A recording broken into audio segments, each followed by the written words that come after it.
So I just want to wish everyone good morning again and welcome to today's session on the application of the Good Shepherd position paper on economic justice to programs and projects. So as usual, we will start with an introduction of what today is. We will look at the paper and we'll also look at what the position paper tells us with regards to application. What we heard the last meeting that we had on this same topic was Winifred's inputs on the position paper, but today we will do the application and we will also hear voices from the field from India, Thailand, and the Philippines. As with all our sessions, the principles for this session are, you are the experts on the ground. This session is a guide to mission effectiveness.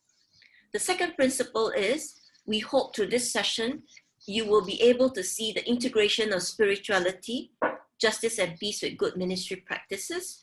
And of course, as with all the other sessions, this will be based on a human rights-based approach. What is the human rights-based approach? It talks about all individual human beings are rights holders whose rights are codified in the UN international covenants and conventions, and empowerment of the rights holders to claim their rights. All rights have corresponding duty bearers, either state actors or non-state actors, who are responsible in fulfilling the corresponding rights in a given context. Accountability of duty bearers to fulfill those rights. I'd just like to stress here that the non-state actors include NGOs like Good Shepherd, who are working with people on the margins and people whose rights have been compromised. So our programs address the capacity gaps between the rights holders and the duty bearers, and you will see more of this as we move along.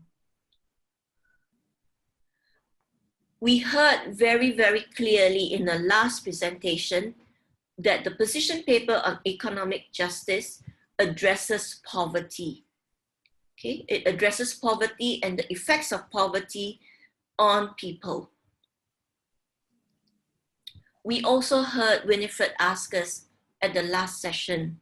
Some say a culture of poverty suggests that much deprivation is the result of flawed choices and behavior by people themselves. And the success sequence is finish school, get a job, get married, and only then have children and work hard. While others say choices are always constrained by circumstances in which people live. People's choices are impacted by ethnic origin, class, gender, health, education, and others. So for those of us who are working in this whole milieu of addressing poverty and looking at our position paper on economic justice, we have to ask ourselves, where do we stand? Do we stand on the left, where we say poverty is a result of flawed choices and behavior by the people themselves? Or do we stand on the right and say people's choices are impacted by ethnic origin, class, gender, health, education, and others? So we were asked in the last session, where are we in this continuum? Poor because person's flawed choices and behavior, or poor because the person is constrained by circumstances? How we view this is very important because it will then reflect on our behavior patterns and it will reflect on how we view the program participants that we are working with. And it will also affect the way we shape the programs and the activities for our program participants. I would like to move on from here to the problem tree analysis. And I've taken this entire context of this screen from the Good Shepherd position paper on economic justice, paragraph 2. and some other paragraphs within the document itself. And it talks about the effects of poverty. From the position paper, it tells us poverty, these are the manifestations: malnutrition, ill health, constant anxiety for children's future, illiteracy, unemployment, homelessness, family rupture, that means the breakup of family systems. We see social exclusion. People are not excluded in the mainstream of society. We see social violence. We see desperate migration, and we've had the position paper on migration in the first session. We see the prostitution of women and girls. We also have a position paper on this. We see trafficking, which is also a position paper, and other forms of exploitation. So these are the manifestations and the effects that we see. We need to ask ourselves as Good Shepherd, do our programs address these manifestations only, or do they also address the root causes, which we will be now seeing? Greed, corruption, inhumanity. These are root causes together with social injustice. What do we mean by social injustice? The weak rule of law. That means we have the law, but it's not implemented. Inadequate government systems, weak social protection flaws, lack of inclusive social security. What do we mean by social protection flaws? If you look at the word that's most interesting here is the floor, not the ceiling, the floor. That means it's minimum standards on food security, on health systems, on mechanisms that will protect the citizens in the country. We look at global economic injustice, unethical trade systems and corporate practices. We all know this. We all know how strong and powerful multinationals can be. We are looking at this now within this COVID pandemic, and we are seeing how big multinational corporations play a part in this. Poor practices of international production and global supply chains. We are seeing, we saw in the paper of migration and trafficking, how global supply chains and how business to business play a very big role in addressing safe migration and just employment systems.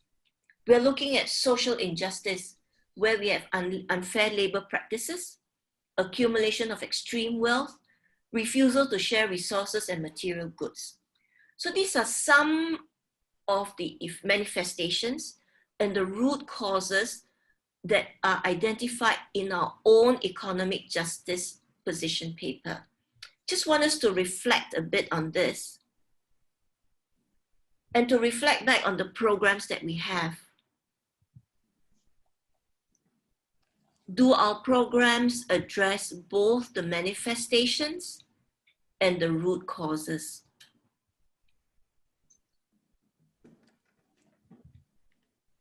If we have economic justice programs at the moment, are we only addressing perhaps unemployment? Are we addressing education? Are we addressing the family system?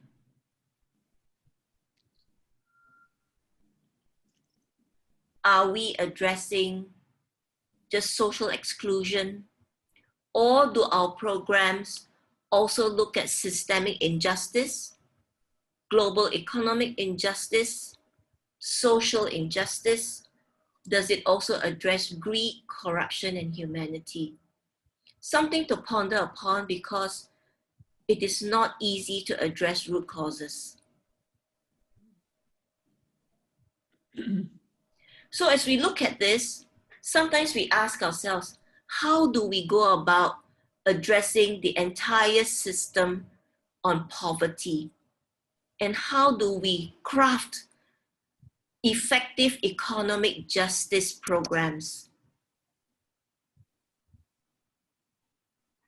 I go back to the position paper and what it tells us as suggestions for rights-based programming. What you see here is all taken from a position paper. Let's start with the program participant, the family, and the community. Our position paper tells us to address economic justice effectively, we need to have literacy education, employment skills training, business and finance education, labor rights, personal growth projects, micro-enterprise projects, microcredit approaches, local cooperatives. And where does this lead to? It leads to inclusion into mainstream economies. So the key word here is inclusion into mainstream economies. And this means that our program participants, when they enter into an economic justice project with Good Shepherd, the ultimate theory of change we want to see is that these program participants are able to be included into mainstream economies. Okay. Next, we look at the country and society at large. How do we have programs that educate the society and the country? We can do this by supporting decent work, promote fair trade, reduction of inequalities, responsible production and consumption, increase awareness of consumerism, personal and communal. We can also ask ourselves, as Good Shepherd, what are our own patterns of purchasing? What are our own patterns of consumerism?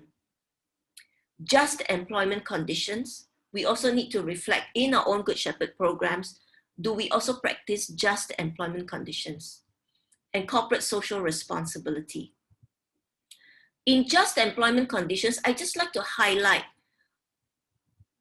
very significantly that the Asia Pacific Circle of Leaders, I think it was in 2013 or 14, I'm not quite sure, where a document came from the Asia Pacific Circle of Leaders on just employment practices within Good Shepherd Asia Pacific.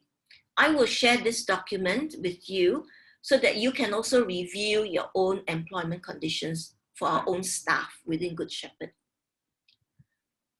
At the country and international level, our position paper tells us to advocate for policies on social protection law, use the Universal Declaration of Human Rights, the Convention on the Elimination of Discrimination Against Women, Convention on the Rights of Children, the Sustainable Development Goals to increase public awareness of injustices.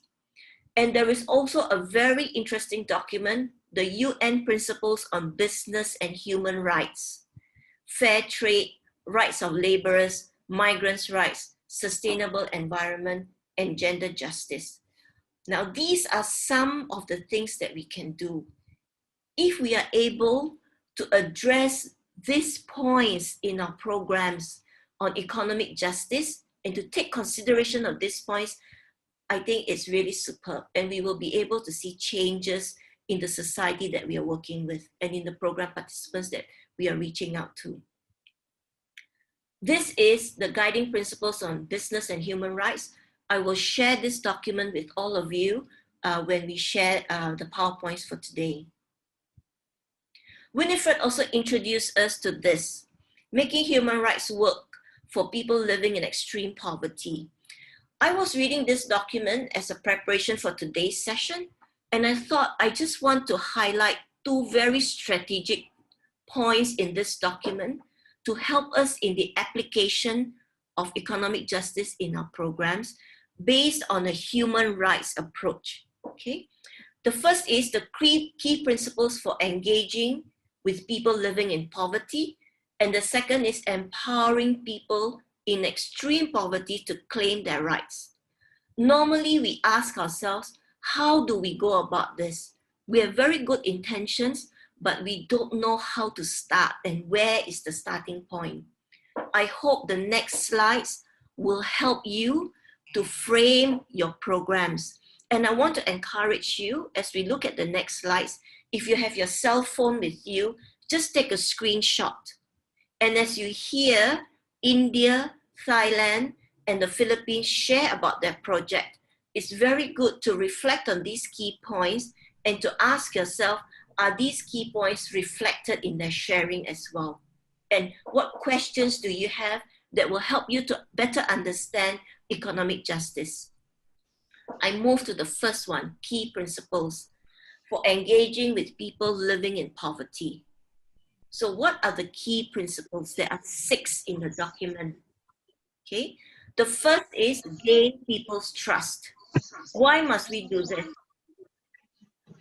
The people that we are working with, if they're living in extreme poverty, may be distrustful of authorities or outsiders like us, whose intentions are not clear. They may have been mistreated or ignored by governments or members of society. The second point is understand the different dynamics and the relationships within the community. In some contexts, take into consideration gangs and other allegiances, organized crime, and corruption. Many times we may plan an ideal scenario, but the reality is there are other outside factors that will affect the project. The third, assess and mitigate risks to persons, groups, and the community. It is very important when we work with groups that we take into consideration the risks that our project will bring to the group. So in this, not all community leaders speak on behalf of the community. Make time to talk to individuals privately and safely. Women may not be able to speak freely in front of men, and most of the men would be their husbands, or to attend community meetings. We all know this. We all know this, that we need to engage the men as well when we work with the women. The fourth point, be sure your objectives are clear. Do not give false assurance and do not overcommit the people with whom you are working. Be very clear on this, because people who are living in poverty, we need to be very careful how we raise their expectations. So do not give false assurances and make sure your objectives are clear. Define and ensure confidentiality. This goes back to the risk that the people will experience. Always ask for consent to share information, record sessions, take pictures, reveal identities. Involve people as much as possible in the process, from the first stage of gathering information to designing projects to monitoring and evaluation. Remember, in the rights-based approach, we are empowering the rights holders to claim their rights. Therefore, we must always put the people in the center. If we begin to think for them and make decisions for them, thinking that we know best as Good Shepherd what their needs are, we would have created a culture of dependency of the program participant onto Good Shepherd. And the program or the project will need to carry on all the time with Good Shepherd's presence. Whereas in our rights-based programming, we are moving the participants into inclusion into mainstream economies and not to be dependent on Good Shepherd. Next, empowering people in extreme poverty to claim their rights. What does this mean? Okay, this is the process to follow. It's a suggested process. It builds on the position paper and it gives you a framework to work from. Okay, first thing that we do is gather information. Sometimes it is difficult for people to respond to direct questions. Allowing them to tell you their story will also bring out their critical concerns. Here you will see the engagement of the program participants. Facilitate bringing people together. It is important to bring people together to develop group solidarity provide space for them to together analyze their problems, clarify their aspirations, and develop the proposals that they would like to make to the relevant authorities in order to address their key concerns. This is so interesting. It means that we need to bring people together. We need to know how to facilitate conversations. So for those of us who have not yet attended the art of skilled facilitation and the art of skilled dialogue, this is where we have to consider how do we facilitate bringing people together. It is not about us, it is about the program participants. Identify partners and build alliances. Ensure that one of the main objectives of these alliances is that the person, group, or community living in poverty is able to effectively participate in decision making. So if we identify NGOs to work with, or we work with government agencies, make sure that the community we are working with is able to also participate in the decision making. We do not take over the conversation on behalf of the program participants. Get to know relevant local authorities. Always take several members of the group with you whenever you meet with local authorities so that they are fully on board. It's the same principle. We engage the program participants as much as possible. Help society better understand the reality of extreme poverty. Involving the media must always be done with the informed consent of the person or the group. Remember the principles of empowering people living in poverty is that we do no risk and we do not harm the community. So sometimes when we involve the media and we publish our activities in the newspaper or the local television to help society better understand the problem, it is not about telling society what Good Shepherd did. It's about helping the society to understand the issue. And we must always get the consent of the person or the group. So this is some food for thought when you engage media. It's not about telling what Good Shepherd did, but it is about raising the issue. Work with local authorities or government to create space for regular participation. They should use, these are local authorities and government, should use a language that can be understood by all participants, especially the most marginalized and disadvantaged. And here, many of our program participants are not able to read and they're not able to write. So how do we engage with local authorities and government is very important because the program participants must be able to understand what is happening. So it could be conversations, it could be exchange, or it could be dialogue. But if it's all about written, being able to read and write, then we need to re-examine how we work with the local authorities. So these are the two important points that I would like to share with you on this. And the recommended action in this document, in all the points that I've read, they have 3 recommended actions. The first is talk to the people, gather information. The second is mobilize and empower. The third is discuss and agree with the person, the group, the community, what needs to be done. So if you have been listening attentively, I hope that what comes to mind as you reflect on this is that the people that we are working with need to be at the center of the mission and the economic justice. It is not about what Good Shepherd can offer to them, it's about what do they need to be included back into mainstream society and mainstream economies.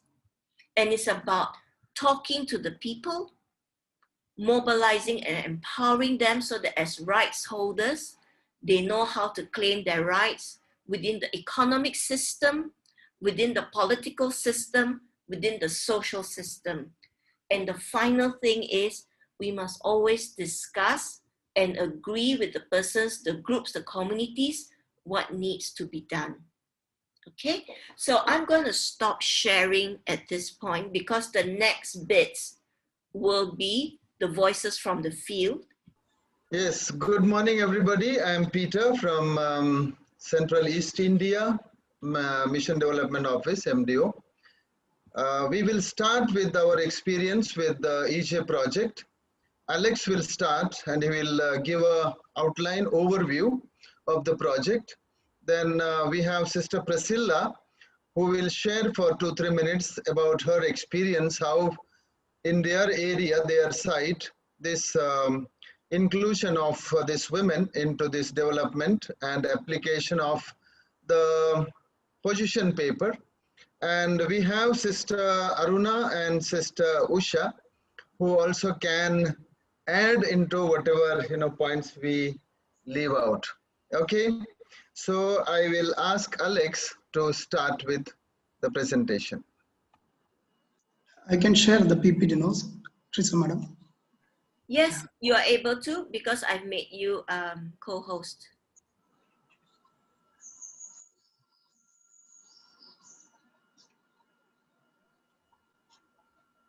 Just put it on PowerPoint show. Yeah, can you all see? Yes.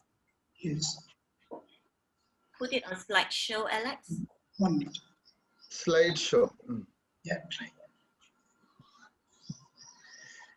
So like Peter sir said, we are very happy to share our experience on economic justice program. So just for a project background, it was 2014, a person called Manuela.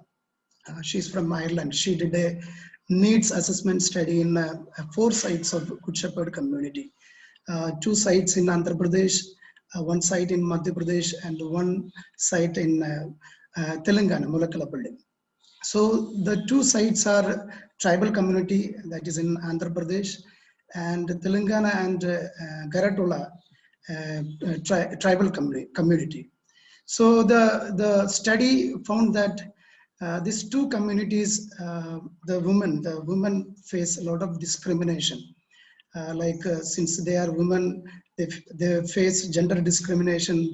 Since they belong to lower caste, they face caste discrimination, and also they cut away from the mainstream of development. And also they have lack of resources. They don't have any access to land or control over the resources, no entitlements and the government schemes, no assets, no property and assurance. And they also have very low level of self-esteem and confidence. So they don't get the respect from within the family, community. They don't appear in the public. No opportunity to go outside and express their opinions. This was the scenario. So she suggested the most appropriate intervention is the economic justice program. So it was 2015 October, the economic justice project started at these 4 sites.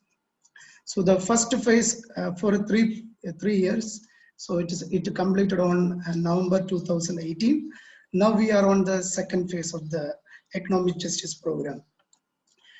So our project goal was to contribute economic, social, and political empowerment of these 2 backward classes people like Dalit and tribal community.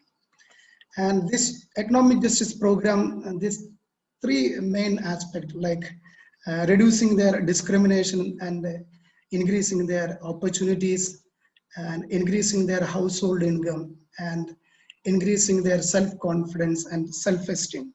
And all these are interlinked and complementing. We introduced business model, mainly the individual business model at 4 sites. The first site in Garatola, mainly the aquaculture, fish farming and small animal husbandry. And whereas in Mangalagiri and Amaravati, it was dairy production, the home-based dairy production. And Mulakalabali site, it was cotton production and other agriculture activities. If you share our experience on implementing this business model, if you go site-wise in Garatola, the fish farming was not as successful because there was a lot of technical problem, like the fish ponds are not feasible. It was not a good size, and the size, the soil, the nature of the soil, not appropriate for a fish farming. And also the size of the pond was very less. So we had a discussion with the program participant, and they agreed that they will undertake the animal husbandry, especially goat rearing and pig rearing. And that was successful in the Garatola area. And here in Amaravati and Mangalagiri, earlier it was home dairy, especially buffalo milk rearing. They formed a cooperative society, dairy cooperative society, but they couldn't compete with the so established other dairy units. So they discontinued that dairy cooperative, and they started a multi-purpose cooperative. And whereas in Mulakalapalli, they still continue the cotton production and they do the marketing, and also they undertake different business activities, so that these people, the program participant, gets regular income. And if you see the actualization of Good Shepherd position paper in economic justice project, this economic justice project was a call to stand against system and structure of economic injustice. If you see the Indian scenario, the disparity between rich and poor is very, very distant. So we mainly address the structure of economic injustice. So we conducted a lot of awareness program. We empowered them to aware of their rights and to avail their entitlements.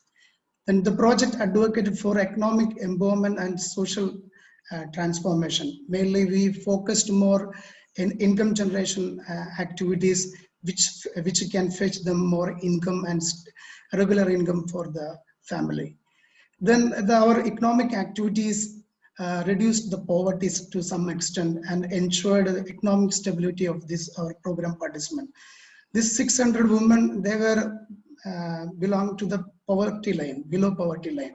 Now they have different source of income. So their income level is, so now they are above the poverty line. The programmatic priorities were education on rights, development of skills, micro enterprise, strengthening of local cooperatives, and business and finance education for women.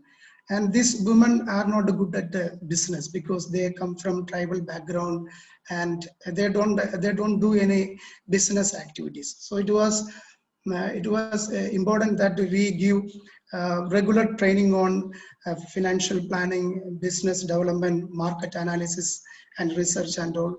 So they were able to build up their business over the time.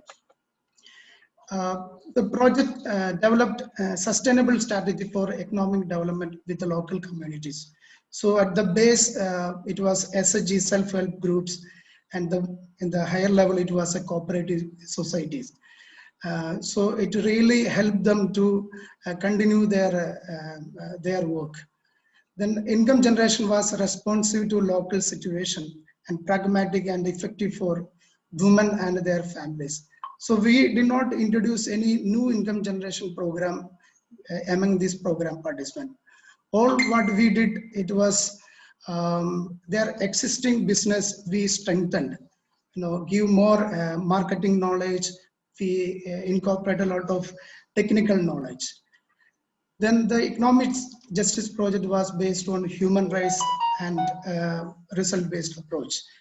And it created and participated in network and campaigns for economic justice and social responsibility. Then we have,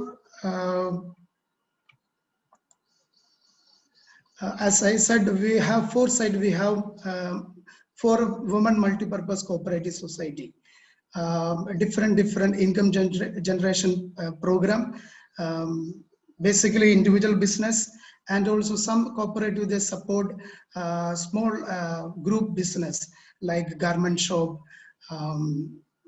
the catering services, and also fish farming, sales of concentrated feed and all. So it's a part of cooperative, women cooperative society. And some of the challenges we faced during this project period, that women are mostly engaged in their regular household work. They don't give much time for the cooperative society.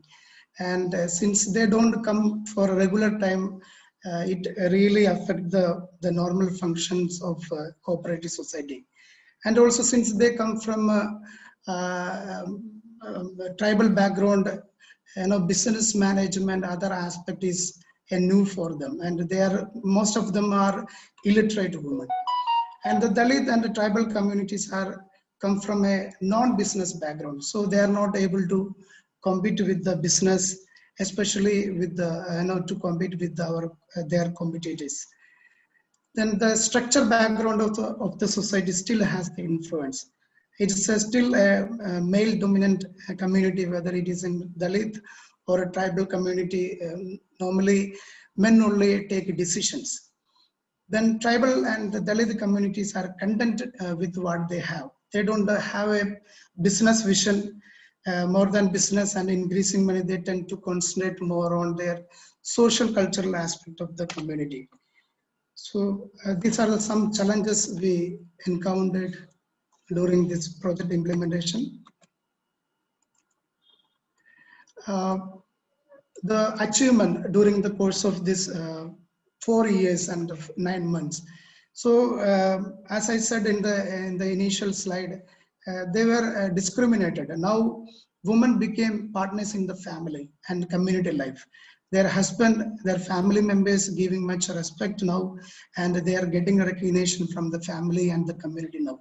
And they acquired a lot of skills and knowledge, how to continue their individual as well as the group business activities.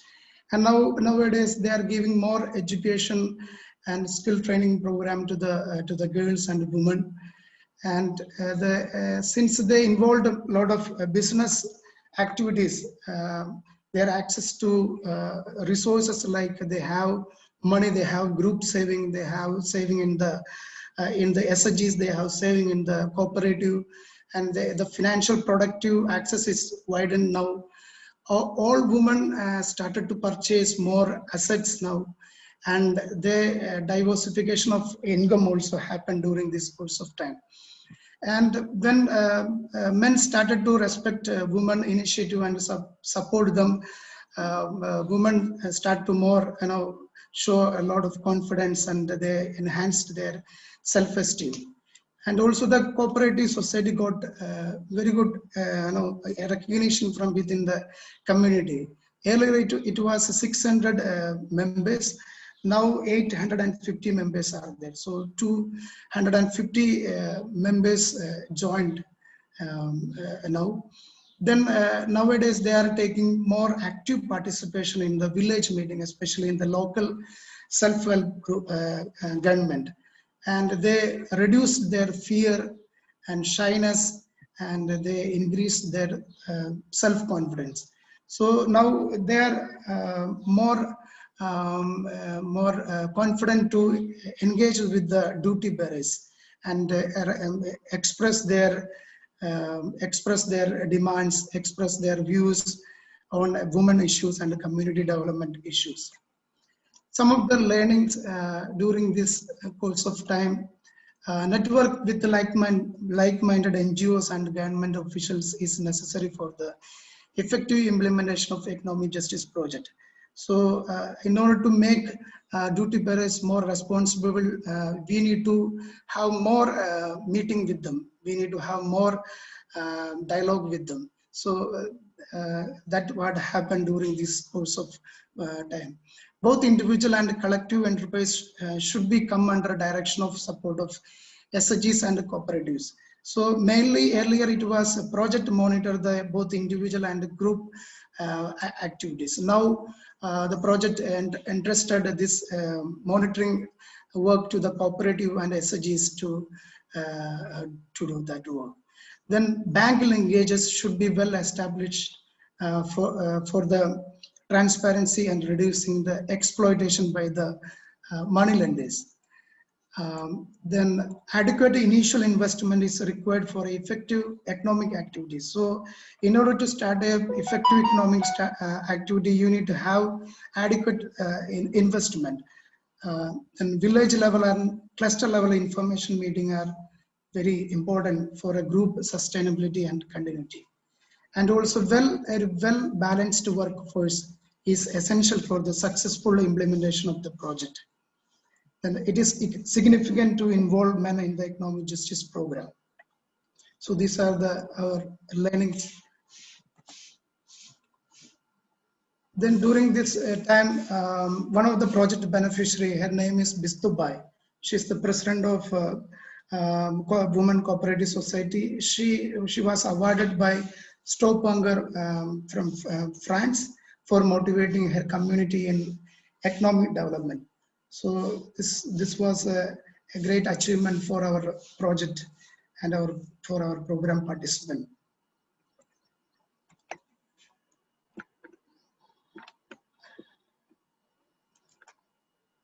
So this was our small presentation from our side.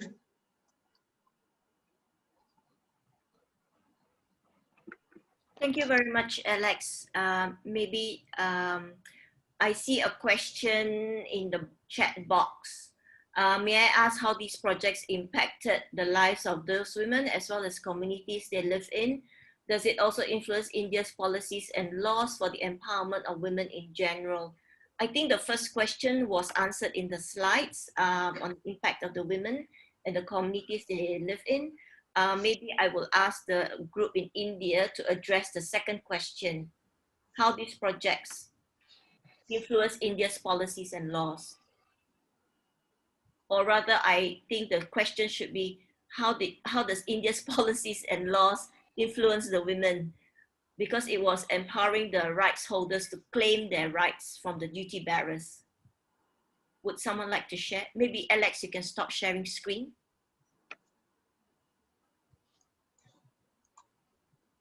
Thank you, Alex. Thank you so much for this presentation.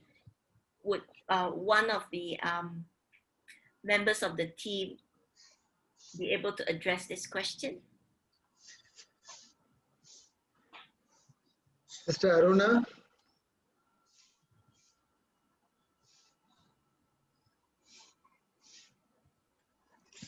Please unmute, Aruna.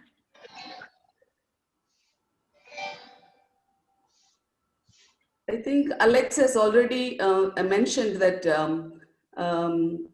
the existing laws, the existing policies, how are they influencing our, how are they implemented and how our women are benefiting out of those policies. That is where we have, the women have been very much, what shall I say, voicing out or active in participating in the local panchayat meeting, that is the local governance, that the meetings wherein they question and also demand for their own rights. Some of the schemes that are announced, whether they are able to get it and demand for that. So I would say more and more women were able to develop a voice to question the duty bearers or the laws, the policies that are existing in support of the women. Peter can add to that because I'm just trying to get. Yeah, I just want to add to that. So for us, the policies and laws are in favor, but implementation of them is very is questionable. But for us, tradition and culture plays major role in developing women. What we have done is we have included men into this as men support group, so that the support from men and the local community comes through slowly. So it takes time, but slowly, it helps them to address this issue of policy, and it is very slow. Secondly, since no transformation, how women are transformed, I just want to say we have led them to think, to explore, to decide, to own, to learn and grow. These 5 principles we have, they themselves will explore what to do next. They will decide what to do, they will own, they will learn, and they grow. So we have given all the responsibilities to them. We have not held anything with our organization and Good Shepherd. Thank you, Peter, and thank you, Aruna. There's one more question, and we'll take this as the last question, which is, how do you apply the key principles for engaging with people? How do you apply the principles for engaging with people? Maybe Priscilla, would you like to try? In Yes, Guatemala, how was it done? Yes. yes. We began with the study with the mentors during our strategic planning for our province. Began with the women themselves participating in this study and studying with them their economic conditions throughout the year. So the study came out with the people only depend on one crop per year, and it is paddy, and they eat rice twice a day or sometime once a day. So there was no sustainability of their economic, and this was together with them study was very effective, and we came out with the strategic planning, and then we involved them, like started with the project of forming into SDGs. So these women came with covering their heads and not opening their mouth, and then this SDG was there for them was a platform to come out, speak out, and giving them the opportunity to share their views and ideas, and they started speaking out during SDG meetings, and also in the involving, as Peter said, the men support group, involving their husbands who oppress them in their family itself. So that was a plus point, that way they understand, the men understand their women and give equal opportunity in decision making and process in the family matters. And then we started with this cooperatives. It was very difficult for them to understand this concept of change in the the charity approach to the right-based approach. And slowly they started learning, and most of the women are illiterate here, and we started with the literacy program, and the concept of this cooperative society was regularly we gave them, we inculcate the programs where they understand what is a cooperative. And 11 board members we have, we give them sufficient opportunity and platform to come out, explore themselves. So that was, they themselves are able to organize meeting or conduct meetings and take decisions during the meetings. Beginning they wanted us to be there, the project staff, but now even to go to the banks, the women were not going. So now they have learned to go by themselves. The other day, the 2 women went to make talk about savings, what is their condition, and then they come and shared with us. So that was really good from their part. So we make them feel they are included in our programs and give them their due responsibilities, and they understand their duties. And also now we have 300 women in the cooperative members, and they have regular meetings, discussions, programs, and most of the discussions will be about the sustainability of their income and gender equality, where the women are not respected, not given due respect to them. So how from the family we can start with giving equal opportunity to both boys and girls in the family itself. So thank you, Priscilla. Being we are running a bit short of time.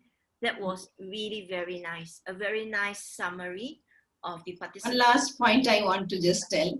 If women are able to manage their family matters, so so much capabilities they have, why can't they start involve themselves in the business or in the cooperative society matters? So women are empowered to carry on their duties now. Thank you. Thank you, Priscilla. Thank you, Aruna. Thank you, Alex, and thank you, Peter. I just want to share with everyone that I've visited the project over 3 years or 4 years that we've been journeying together, and the transformation in the women is really awesome. It's really, I can see the difference in the women in the first year that I've been and the 4th year that I've been. And of course, they also see the difference in me. It's really very nice to see the women taking up their role and to be able to journey on their own. I just like to stress that the women are not ready to be on their own yet. We've just applied for another 3 years of funding to help the project for another 3 years of accompaniment. So if we are successful with this new application, we would have journeyed with this community for a total of 8 years. I just want to also share that the Good Shepherd Sisters have been in the community for some time before the project started. So the trust and the relationship between the organizers and the program participants have already been established. So that whole relationship building was already there when the project started. Yeah, so these are points to consider. Next, I would like to move on to Nong Khai. And we have with us Antonia, who will share with us the project in Nong Khai. Let me share screen for Antonia.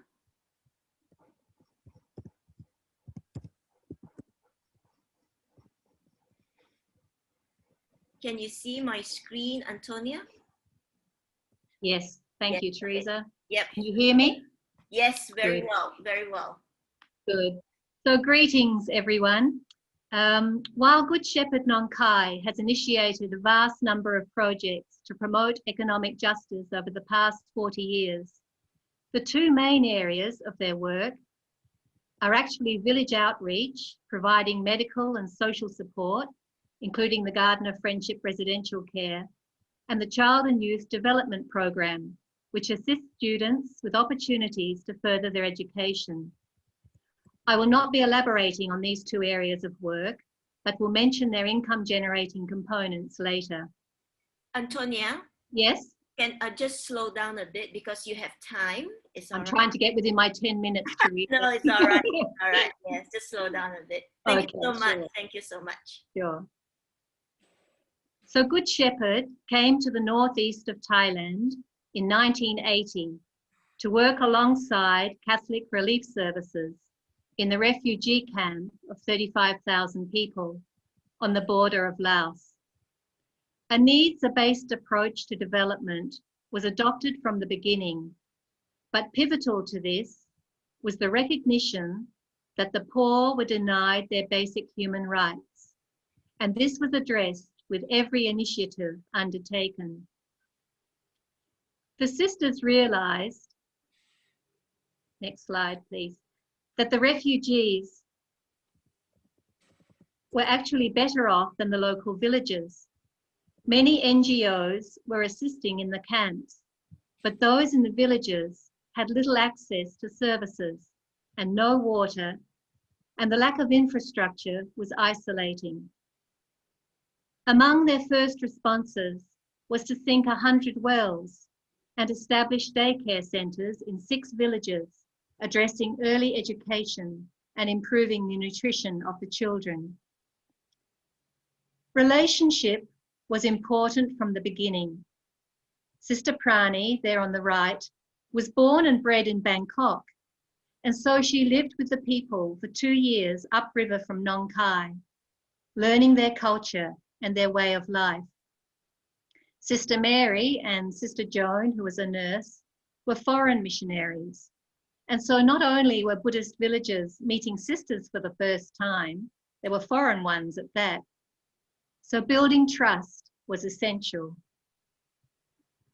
We have learned that any response to sustainable poverty relief must reflect the current reality. If it's imposed, it will be short-lived. It needs to develop in tandem with the key stakeholders. It needs to be relevant, desired by the target group, planned and budgeted for, achievable and authentic.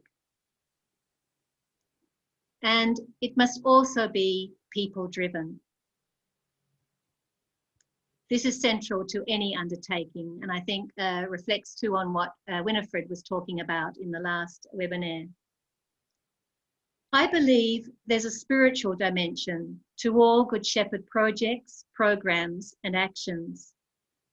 It's what sets us apart, and I've found among those with whom we work that it's incredibly important.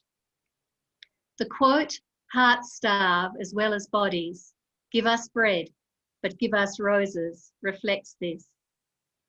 The poor have a right to their basic needs, yes, but they also have a right to so much more: beauty, culture, nourishment for the heart. And so we strive within the economic justice projects to accompany, build personal and community relationships, and provide social supports, empowerment, a sense of belonging and dignity. With this in mind, I'll take you on a whirlwind tour of the economic justice activities undertaken over the past 36 years. Most were running simultaneously with different project areas responsible. It's a long list with possibly many omissions along the way. Initial village surveys in the 1980s revealed that the women were gifted traditional weavers, but could not market their fabric. Early efforts saw pakamas, which are all-purpose cloths, made by the thousand for the refugee camp. Cloths continued to be woven in the villages until, with an expanding international market, uniformity was required. And so the Isan Weaving Centre was opened in 1997, so production could be regulated. This centre closed in 2017 due to insufficient orders and a decline in women wanting to weave. For girls leaving school early, in order to contribute to their family's income, there were few options, which led to mass migration to the nightlife of Bangkok and Pattaya. Offering an alternative, sewing skills were taught and employment offered through the Regina Women's Self-Help Centre, opened in Nong Khai Town in 1984. This was followed by the Hui Sai Centre in 1993 and the Don Wai Village Centre in 2000.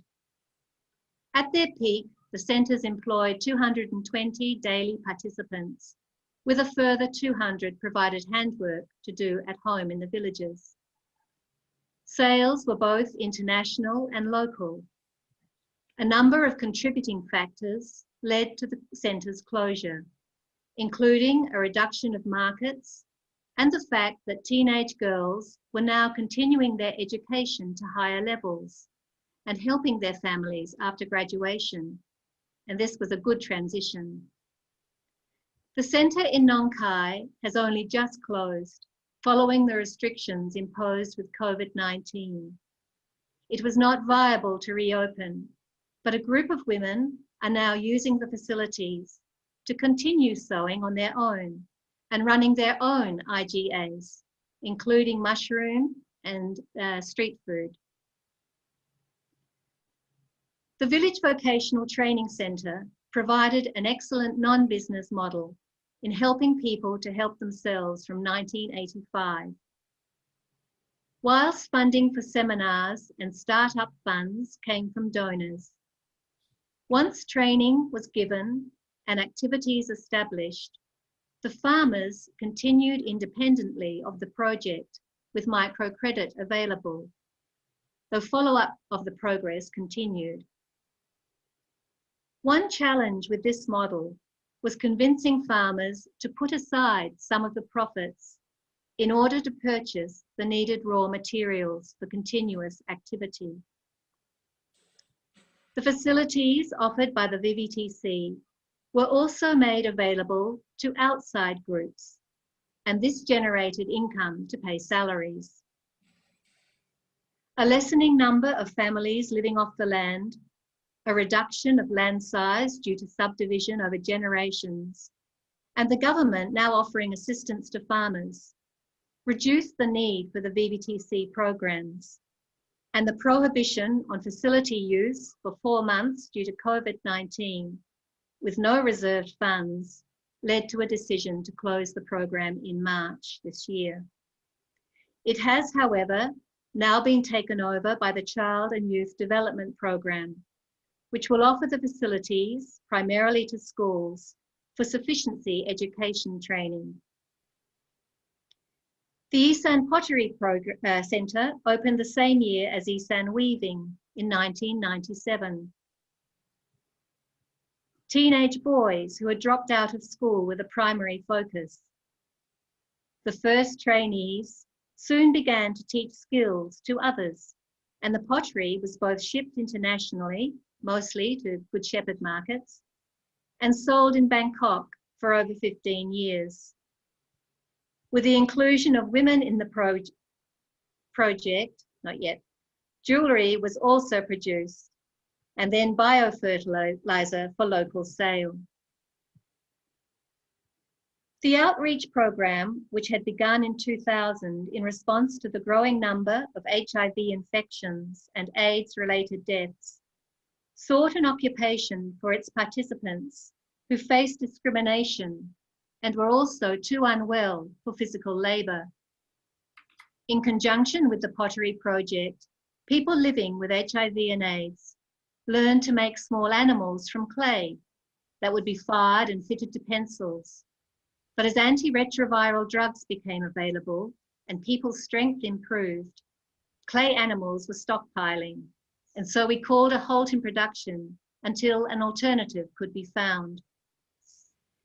In 2004, new buildings had been added to the Friendship Centre, where outreach families came together for weekend activities.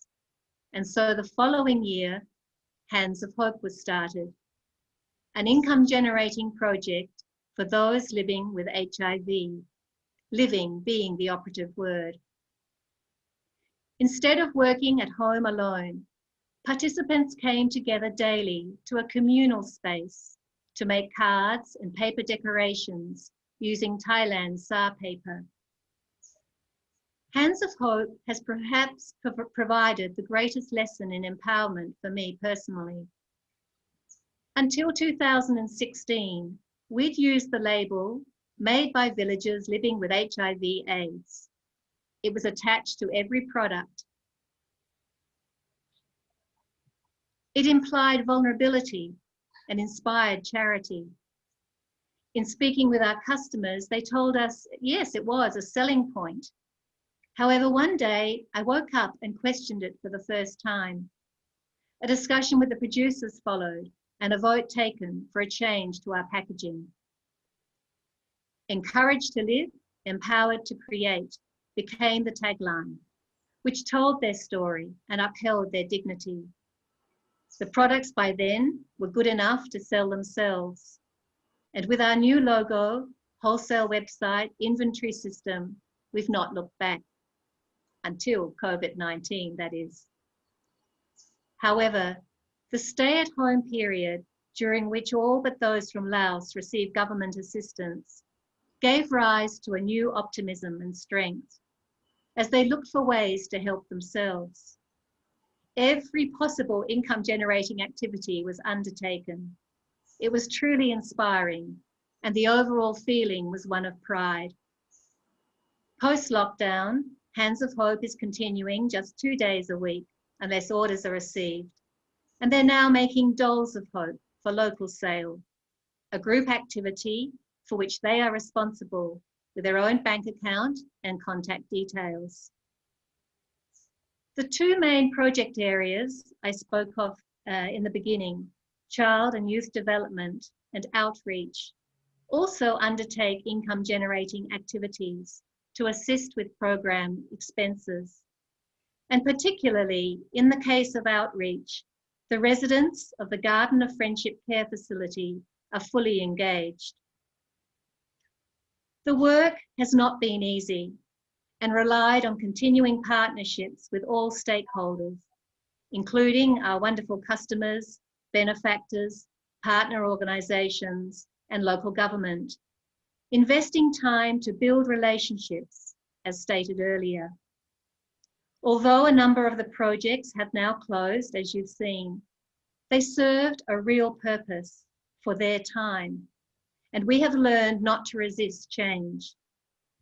It's now a time of transition for all of us. All Good Shepherd Project participants in Nong Khai are made aware of their entitlements. They're able to access healthcare, including ARV medication, age, disability, HIV and child support, as well as government assistance schemes for farmers.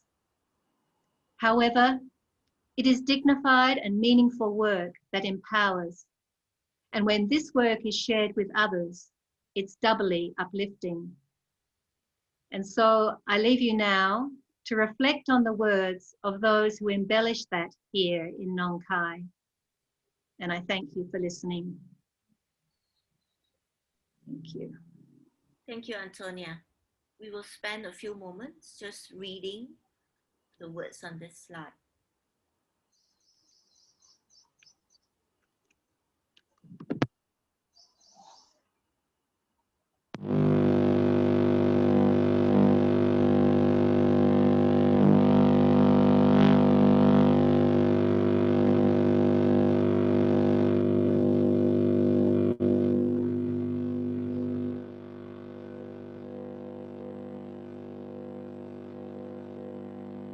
Now I'd like to open up to the floor for anyone with any questions. I will stop sharing this.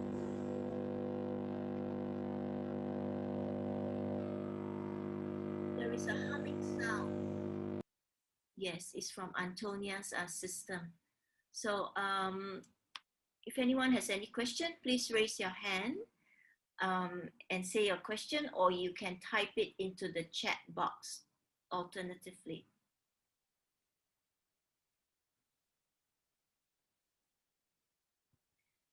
We can see in this project the different evolutions and the different shifts the project has taken to address the needs of the people at different times from the start of the project up to now. Any reactions or any insights that anyone wants to share? Okay. So there are a few chat messages in the chat box thanking you, Antonia, for the sharing. It was very clear and very nice. And all the slides will be shared after this presentation.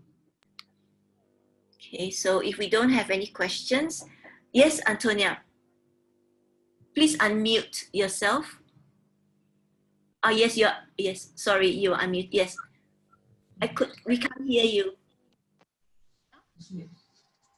We still can't hear you. Yes, it's unmuted. Yes, we can hear you now. Now, no, just one thing to add too, which wasn't mentioned in that, was about savings groups. That's been a big push really, and it's governed by the people themselves too. They take responsibility for the savings groups in the villages, and that's been in association with the agricultural activities. So much so those people were empowered, they could approach banks themselves and take out loans as well. So that was something again from the past, and currently there's a large savings group and a death fund also that's run by the Child and Youth Development Program, which just is another way of people accessing their own money, really. They learn to save, which is not common here in the people's culture to save. So they learn to save and then can draw on that money to help when times are difficult. Yeah. Thank you so much, Antonia. And we also want to thank the team in Nong Khai for all the work that's been done over these years, and to appreciate, what has been done. Thank you very much. Thank you. I see, yes, thank you, Antonia. I see in the chat people asking for the slides. Yes, all the slides will be made available to everyone who's a participant in this webinar. I would now like to invite Gemma to take on for the next session on the Mountain Maid project in Baguio, Philippines. And I think Gemma will be joined by Sister Guada and Sister Cecil. Teresa, please make me a co-host so I can share the screen. You are already co-host. Okay.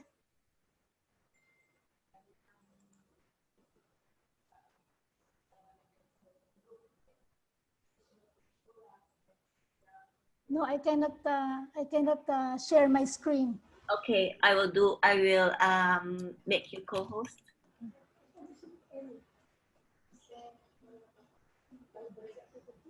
Okay, now. Okay, I will see. Okay. Okay.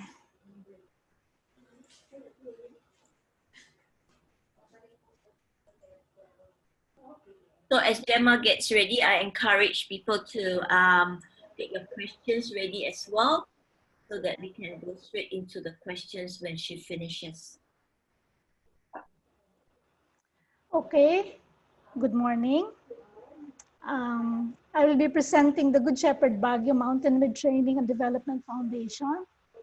And with me to answer all the questions that you will ask will be Sisters Guada and Sister Cecil. Both of them are in Baguio right now.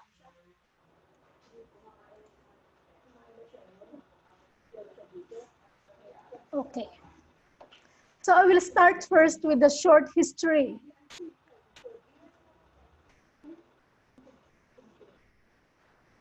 So this is the beginning.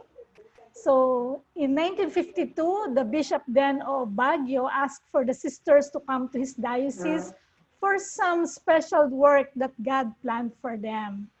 So we have 4 Good Shepherd sisters who started the foundation. You can see in the screen, 2 Americans, 1 Filipino, and 1 Filipino-American sister.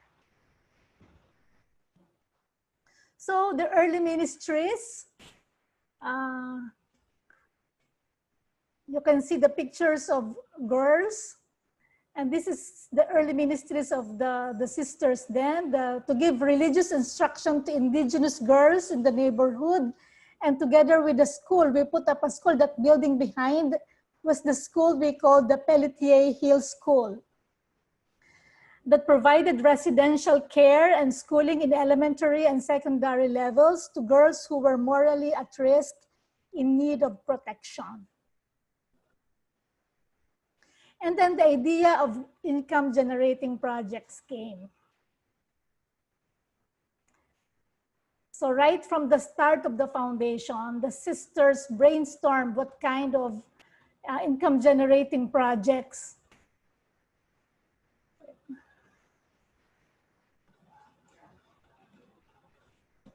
they could engage in to provide the needs of the increasing number of young girls under their care. Noting that fresh strawberries were in abundance when it was in season, yet it's perishable. So they thought of making strawberry jam. And Sister Mary Carmel Medallia, she's one of the 4 foundresses, who was taught how to make strawberry jam in the novitiate, started this venture. And it was a divine hit and became the best seller at that time. From then on, sisters missioned to Baguio and even visiting sisters put their varied talents to good use in expanding the different income generating ventures that have evolved into what is now called the Mountain Maid Training and Development Foundation Incorporated. So here is the list of pictures of the Good Shepherd sisters and the products they created. So we started with Sister Carmel and then Sister Consuelo with the peanut brittle sometime in the 1970s.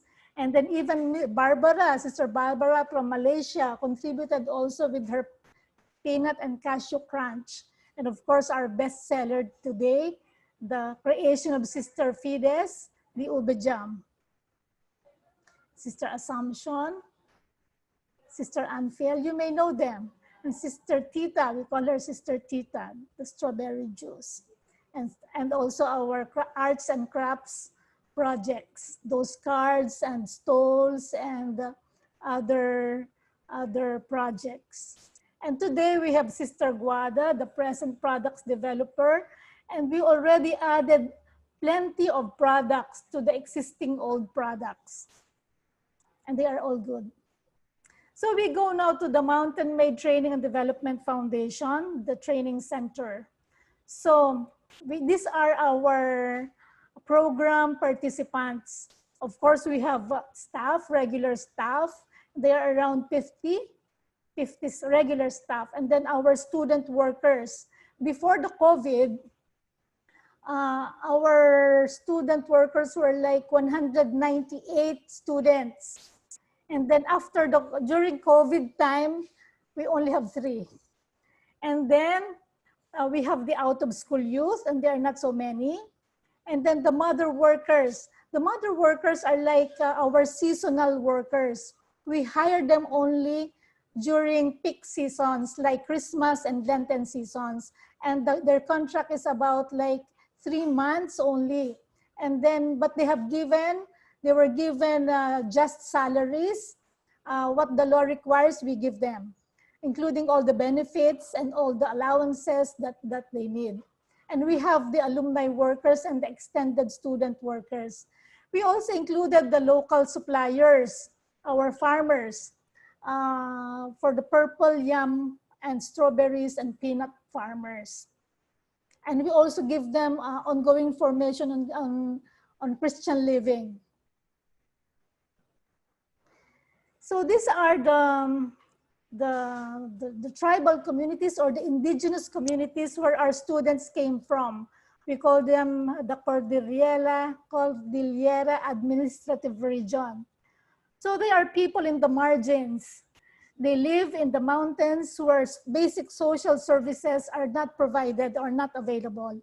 You can just imagine that a student or a girl would walk for 9 kilometers in order to go to the nearest school.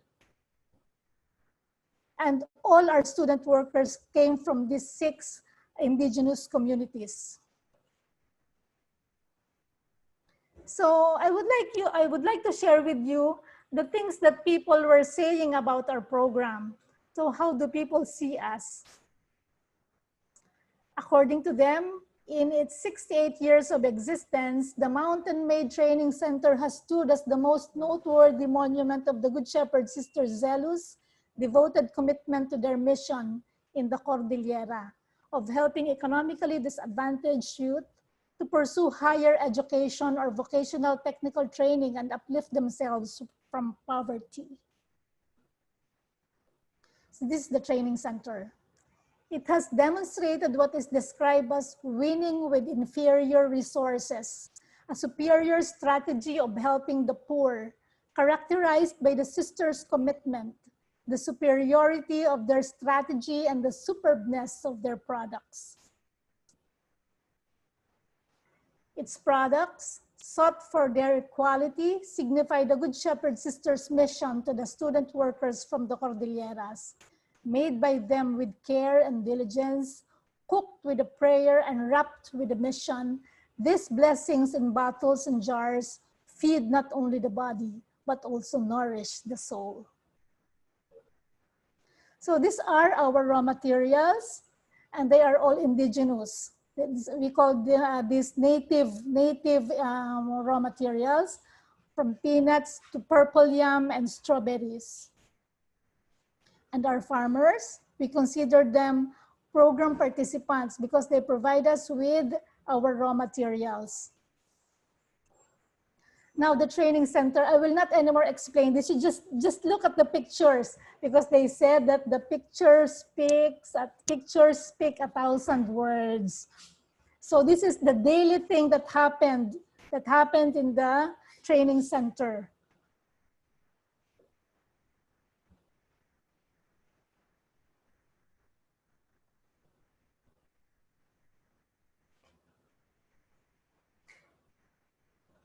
So what are the challenges? Most of the challenges were like natural calamities. Like in the 1990s, the earthquake and Baguio City was greatly affected. The aftershocks and tremors destroyed our supplies. Like thousands of bottles of peanut brittle were broken, and it took some months to rehabilitate the city. And then in 2004, the outbreak of the meningococcinia, the disease, and there were no tourists and customers coming up to Baguio for fear of the epidemic. So we brought our products to Manila to be sold to local customers. And then just like last year, when we ran out of purple yam, because we don't have a stable supply of raw materials for our bestseller ube jam, we tried a lot of efforts to plant, but we were not successful.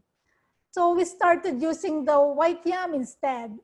And this has become a trending use in social media. And after that, many farmers from around the country came to our rescue and brought their harvest. So we had enough. And then the most recent one was the COVID-19 pandemic. Up to now, we are still in lockdown status due to this pandemic, and our training center can do a little produce with only like 45 workers doing the job. The students are not yet allowed to report, though they are now enrolled in their universities through virtual classes. We provide them with scholarships so they can continue their studies. And because of this pandemic, we put up this Good Shepherd Baguio online shop. You go to your Facebook page and just search for the Good Shepherd Baguio online shop, and you will see our business page. And then please, if you are not from Metro Manila, do not put your order because we cannot deliver them. We deliver only in Metro Manila. And you will see the system that we created just to continue with the business.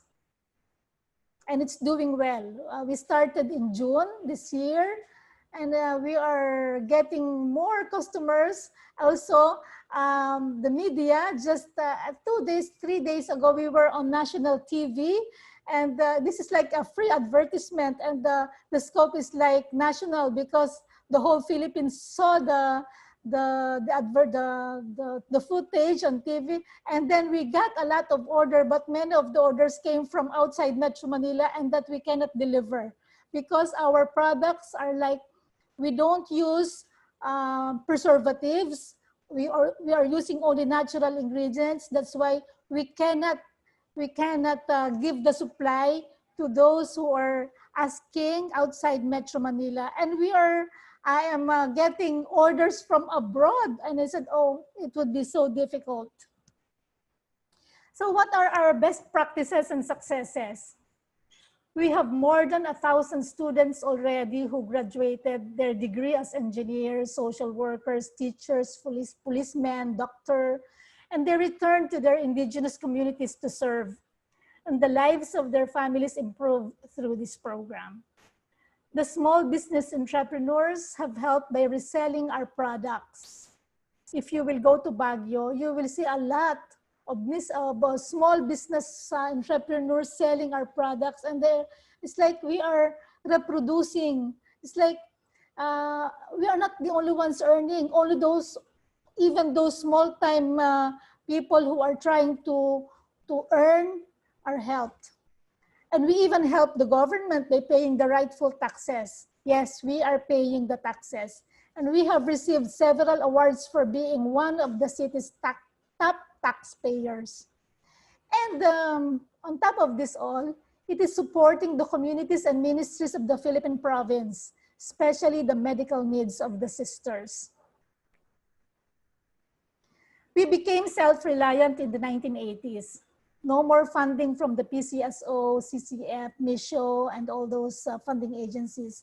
And the funding was mainly for infrastructures. This training center, when we started building it, we really started from scratch. And this building, this was the school before, and now it's the dorm for our 75 girls. The Holy Childhood funded the school building in 1969. So we offer free training and accommodation for sisters and mission partners from other communities who want to start livelihood projects. And the recipes are not coded and kept secret from student workers, staff, and trainees. They are free to copy the recipes and even improve on them.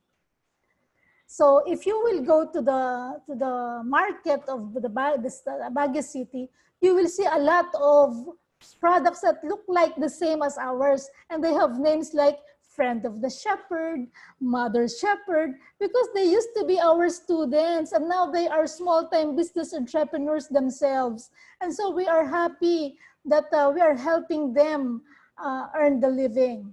And we also have the Shuntog Foundation.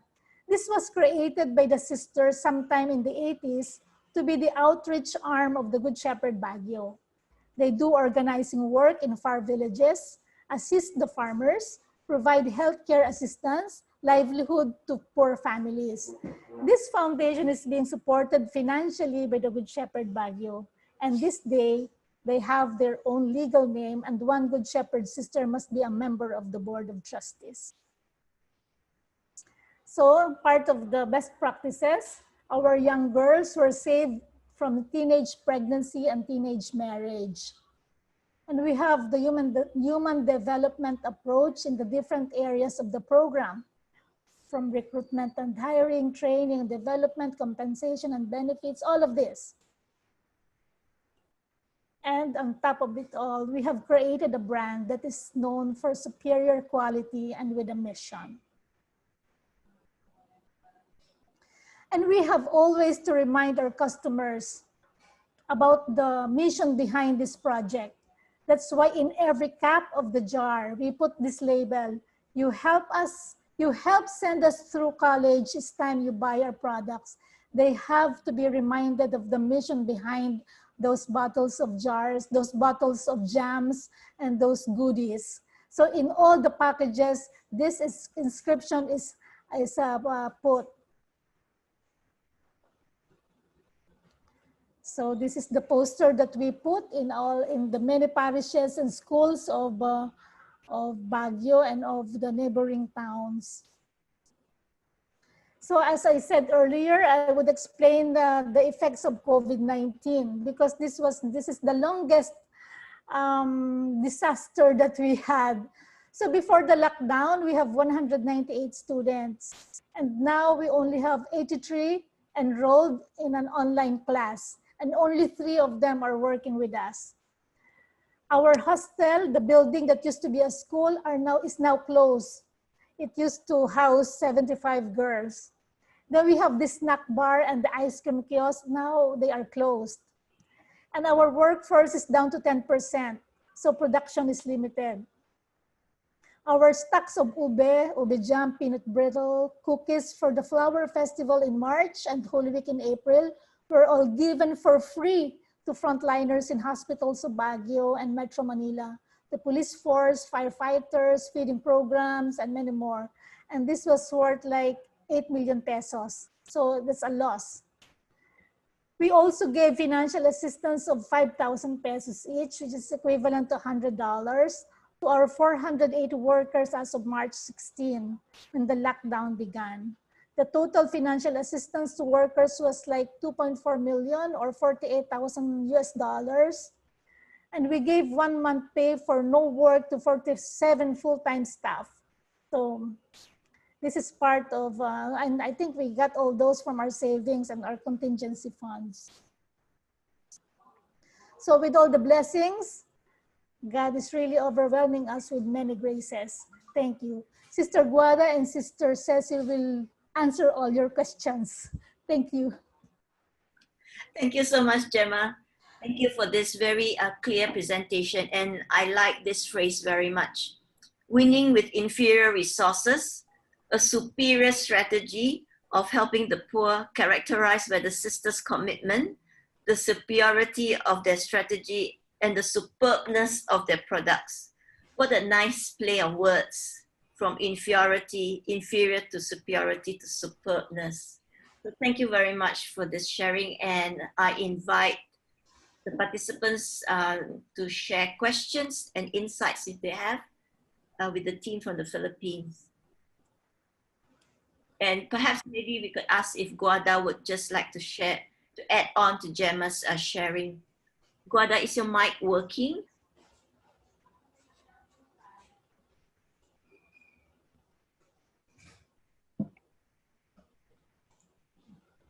Guada, yes, is it working? Let me see. Okay. Yes. Please unmute again. Sorry, I pressed wrongly. Okay. Okay. Therese, I think Gemma presented our program very well. I can just add that we have a retirement program for all our staff. You know, when they retire, they don't only get what the government gives, but we have our own retirement fund for our workers. So they are well provided. And we also have housing loans for our staff, interest-free. So all our staff, they have beautiful houses, 3 stories with fireplaces, because we believe our staff deserve the best. Thank you so much. It looks like the Mountain Project is an economy by itself, sustaining Baguio and the outlying villages. Really very nice to see. I've got one question here from the chat group for the Philippines group. It asks, for those who are selling, I presume this would be the resellers, what is the profit sharing ratio, or what system is there to ensure people get the maximum benefits? Yes, Sister Cecil. Yes. Yeah. Paano? Hello, hello. Yes, yes, we can hear you. They can hear me? Yes, yes. You can hear? Okay. Yes. It's that there's a question about profit ratio. Resellers, they buy the products at the cost that we are selling here in Baguio, but they have to add on whatever profit they want to.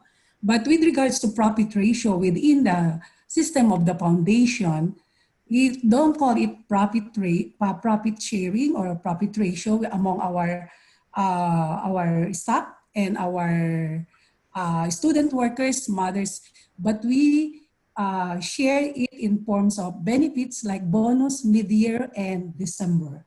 So that's with regards to sharing. Can I? The resellers are free to add any profit they want. It's beyond our control. Some of them make 200%, some of them make 300% profit. Depends on where they sell our products. For example, our ubi jam is only 230 pesos per bottle. Some resellers sell it at 600 online.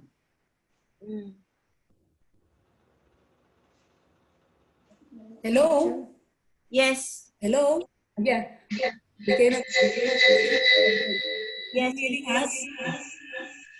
We hear you, and your response that the resellers are independent and are able to mark up whatever margins they want as long as they are able to sell the products themselves. Yes. And for those of you who have been to Baguio, you will see there are so many resellers in the market that's just at the foot of the hill. In the market, there are many resellers there. There's one question here this is basically a training center. How difficult is it to get licensed in terms of selling the products? It's not difficult because from the very beginning, we have been licensed by the Food and Drug Administration of the Philippines. We have our license from the Department of Trade and Industry, from the local city, and the Department of Labor, the Bureau of Internal Revenue. It's not difficult as long as you submit all the correct documents. Thank you very And much. also we are patented. We have patents for our products. So it's renewable every 20 years. So it's, it's patented. Yes. I just want to share as I listen to you that it's really a business enterprise with a social dimension, with a social justice dimension. That is a win-win situation for the people in Baguio, as well as for the Good Shepherd Sisters in the mission, as well as to for your own requirements to look after, the communities, to fund the communities and medical expenses, etc. And it also helps the local state government in Baguio with taxes. Yes. So yeah, it's a very interesting model. Actually, we call our business model a social enterprise because the ones who profit most are the stakeholders. An ordinary business just makes profit, period. But a social enterprise, the benefits go to the stakeholders. Yeah. And I see this as a very large expansion of an economic justice viewpoint. The social justice elements and all that are all inbuilt into the project. Yes. Teresa, can I just add? There are many NGOs here in the Philippines who are not able to sell their products. People will buy out of charity, but they will not repeat. For example, food is consumable, so people keep buying food. So you don't have to change the color or the shape or the design of your product. Just keep the quality and people will consume food. Yes. We have a question here. Is any investments made for the continuous sustainability into the future? A few years ago, we did a 10-year sustainability study of this enterprise because we were not sure if we can sustain this. So we went back 10 years and looked at the trend in labor increase, in sustainability of our raw materials. The most challenging for us is the climate change because our raw products are agricultural, and because of climate change, when there is a typhoon, floods, dry season, it affects us. So this is the main problem, how we are able to sustain this. But in terms of investments, we don't have investments as such, but we have contingency funds like for this emergency. That's why we were able to give all the aid we could. As you want to add? Teresa, we have investments for our retirement plan for the stakeholders, our staff, regular staff. So that's the only investment we have for this Mountain Maid training center. But then we have that contingency fund, of course, a little investment for contingency fund, like what happened this COVID time. So thank you very much. So can I ask, from the beginning up to now, how many years has it been since the project started? 68 years, 1952. Okay. But we became self-sufficient only in the 1980s when the business was expanded. Right. Thank you so much. So this is a 68-year project, which was financially sustainable on its own since the 1980s. We thank the team from the Philippines for sharing. Thank you so much for sharing. I just want to share one very important aspect that we picked up from this presentation is that free training and accommodation for mission partners who want to learn the business model of Baguio. So please send your interest to Sister Gemma, and she will set up a waiting list after the COVID-19 permits travel to the Philippines. Yes. Therese, last year, Sister Sabina wanted to send two or three bakers to learn from our bakery. They could not get visas, but we had sisters from Kenya, from Africa, from other parts who were able to come, and we give them free training. Even the Trappist monks, we share our recipes. We are not selfish because we believe the more you share, the more you are blessed. Yes. So thank you very much for that. I just want to bring the group back to the Google form. We've got 2 questions here, one each for Central East India and 2 questions for Nong Khai. Maybe we start with Central East India, and I invite the team to share. The first question is, what approaches were taken to address the caste system with the project participants? And this is in light of what is a starting point when making systemic change. Perhaps we answer this first question first. Anyone from the group? Yes, thank you. It's a big issue in India, the caste system, which is very difficult to address. But in 2 of our sites, we have no problem. This issue is not existing because we are working with indigenous community, that is tribals. But other 2 communities, sites, we have this problem in Mangalagiri and Amravati in Andhra Pradesh. So our approach is, see, if you allow others to define your identity, then you accept that identity. But building resistance, that is our approach. The economic, education, knowledge, information, development of these will resist to accept the identity defined by others. This is how we approach them. So building their capacity to resist. So most of them, when they have bargaining power, they started resisting. We are not accepting the discrimination. So others also can add to that. Yes, thank you so much, Peter. So what we hear Peter saying is that we empower the shift in mindset within the program participants themselves. Yes. Yes. Yes. Yes. Yes. So can we hear from someone else from the team which may want to add on to what Peter shared? Aruna, are you there? Are you sharing? Yes.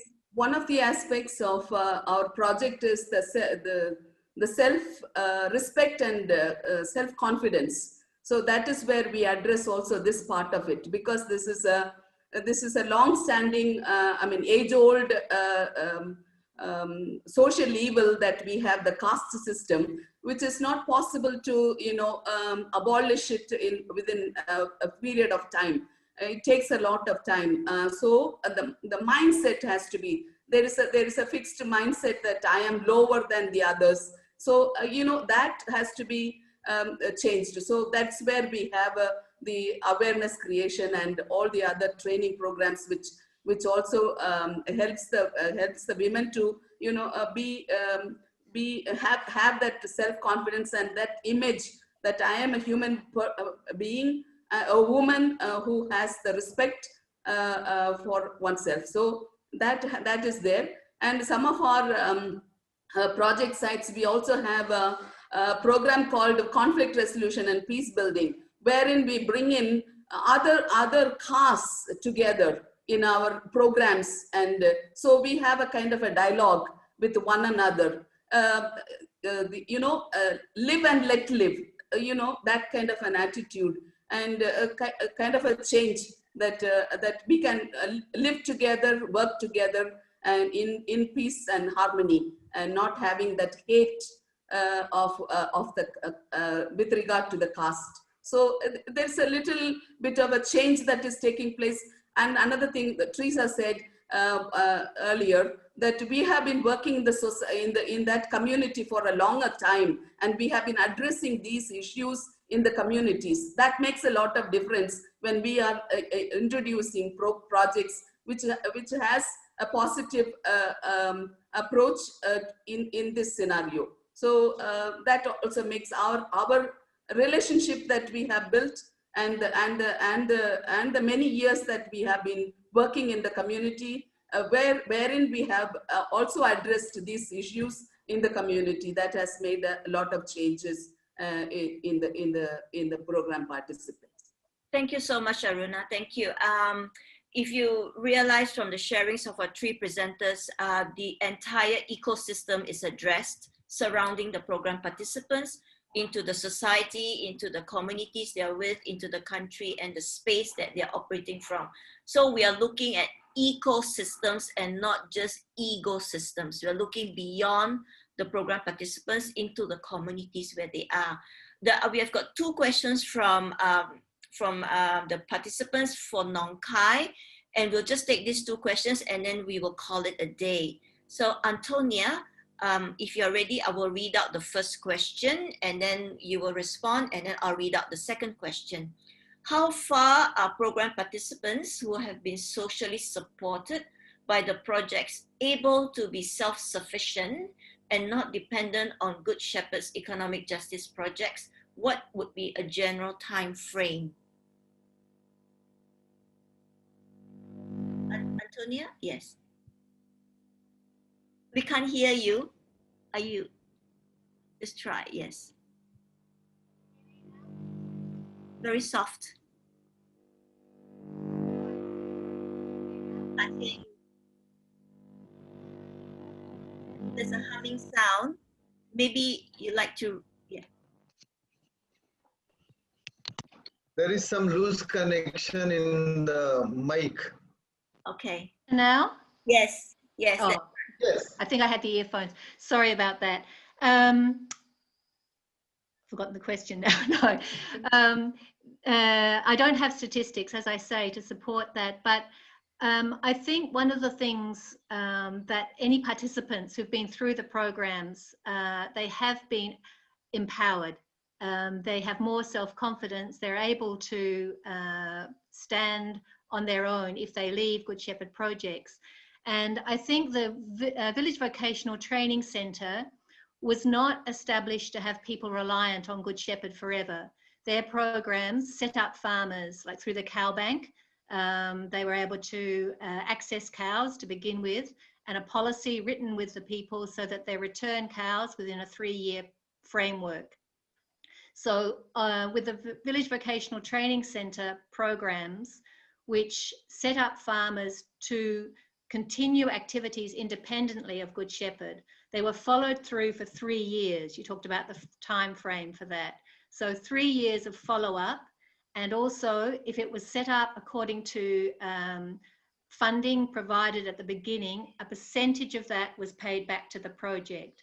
Or as in the case of the cows, 2 calves per cow were given back to the cow bank to be then given on to new participants.